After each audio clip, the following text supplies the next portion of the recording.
Boondi laddu prepare చేసుకుందామా? దీనికోసం ఒక మిక్సింగ్ బౌల్లో 1 కప్ దాకా శనగపిండి, చిటికెడంత సాల్ట్, చిటికెడంత బేకింగ్ సోడాని వేసుకొని కొద్ది కొద్దిగా వాటర్ పోసుకుంటూ పిండిని ఈ విధంగా కలుపుకోవాలండి. బూందీ చేసుకోవడానికి బూందీ గెరిటని యూజ్ చేసుకోవాలి.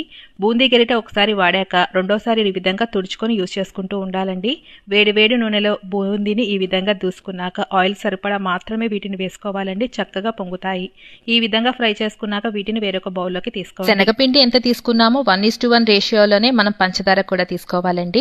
నేను 2 కప్పుల శనగపిండికి 2 కప్పుల పంచదార, 1 కప్ వాటర్ వేసుకుని తీగపాకం వచ్చే వరకు ఉడికించేసుకోవాలి. దీంట్లోని యాలకుల పొడి, 1 టేబుల్ స్పూన్ నెయ్యి, జీడిపప్పు, కిస్మిస్లు వేసుకొని తర్వాత ఈ బూందీని కూడా వేసేసుకుని 1 నిమిషం పాటు ఉడికించేసుకోండి. ఇటుకడంతా పచ్చకర్పూరం వేసుకోండి. ఫ్లేవర్ అనేది చాలా బాగుంటుంది. స్టవ్ ఆఫ్ చేసేసుకొని కొంచెం చల్లారిపోయాక ఇలా గట్టిగా ప్రెస్ చేస్తూ లడ్డూలను చుట్టేసుకోండి.